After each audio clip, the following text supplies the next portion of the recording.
Bonjour à toutes, bonjour à tous, vous êtes sur la chaîne CAF 7e art, c'est Xavier et aujourd'hui je suis là pour vous parler d'un film de François Ozon que j'ai découvert en avant-première ce week-end qui s'intitule Mon crime. Alors François Ozon, c'est un réalisateur très prolifique, c'est un réalisateur qui en 24 années a fait 21 films. On a de tous les genres, on a été dans la comédie, on a été dans le drame, on a été dans le... Je ne crois pas qu'on est allé dans le thriller, mais on a été dans des genres beaucoup plus délirés par la suite. Et ici, il nous revient à des comédies qu'il affectionne, qui vont dans le même genre qu'étaient 8 femmes, qui étaient Potiche, et aujourd'hui, qu'est Mon crime. On est dans cet aspect, on retrouve un petit peu les aspects qu'on avait dans ces deux genres-là. Et avec ce film-là, avec Mon crime, on retrouve la liberté qu'il avait et l'envie d'amener le théâtre au cinéma. Avec son précédent film qui était Peter Van Crump, François Ozon s'amusait avec le théâtre pour l'utiliser comme instrument dans son film.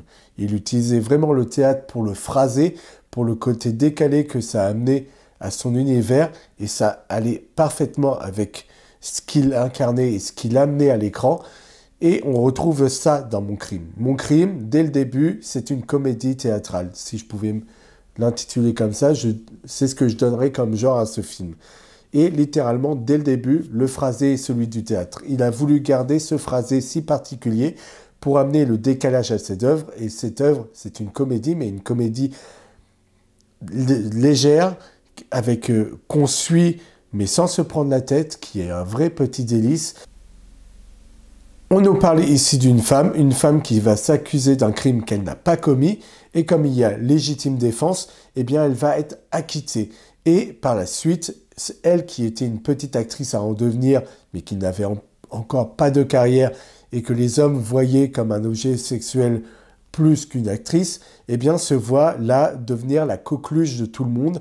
Et il y a des actrices, des femmes, qui du coup se disent « Mais pourquoi j'ai pas tué mon mari plus tôt, moi aussi ?»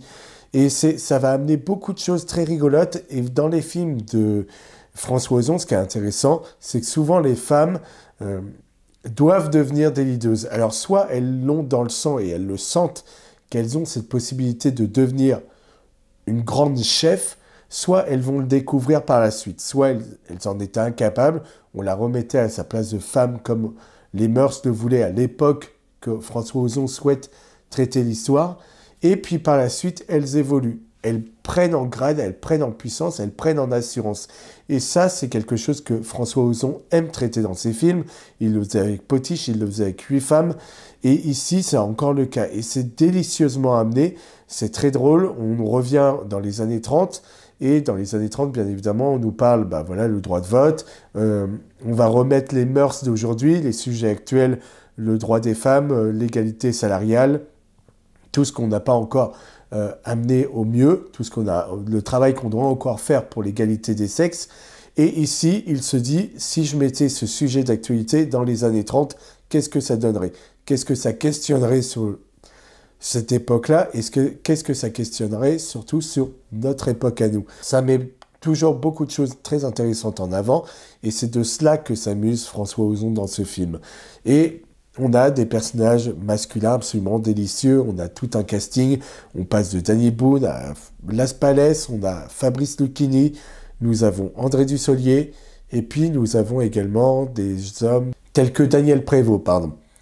Il y a des habitués au cinéma de François Ozon, par exemple. Lucchini connaît très bien le cinéma de François Ozon, André Dussolier est un habitué du cinéma de François Ozon. Danny Boone, c'est une vraie surprise dans ce film, puisqu'il joue un personnage avec un accent marseillais qui est absolument délicieux. Et en fait, le plaisir qu'on a à l'écran, c'est que comme tout est traité avec légèreté, on ne va pas en profondeur dans les sujets actuels féministes, etc. Tout ça reste très léger. On doit juste passer un bon moment, on doit accepter ce phrasé, ce côté décalé, et rentrer dans l'histoire. Et si vous rentrez dans l'histoire, si vous prenez du plaisir à être avec des acteurs qui incarnent véritablement leur rôle, avec des décors qui ont été choisis soigneusement, avec des costumes, on a l'impression que tout est pensé en fonction du personnage. On a l'impression que le décor, lui aussi, raconte beaucoup de son personnage également. Voilà, il y a beaucoup de choses qui sont très intéressantes dans ce film, qui apportent beaucoup, et c'est des personnages extravagants, les femmes, beaucoup, les hommes aussi, mais beaucoup les femmes en tout cas.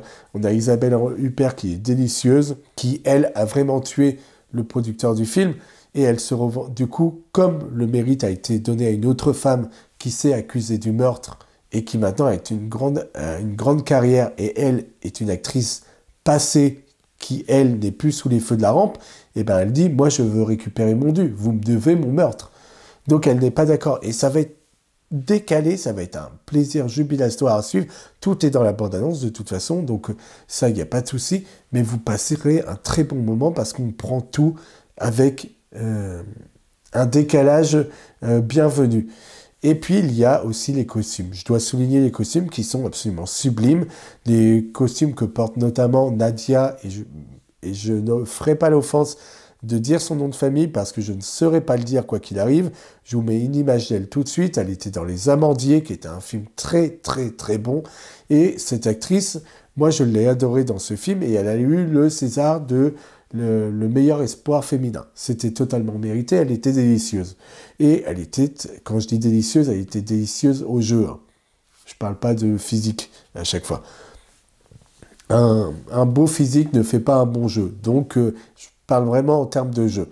Et donc, elle est l'actrice qui aurait tué cet homme et qui va avoir une belle carrière.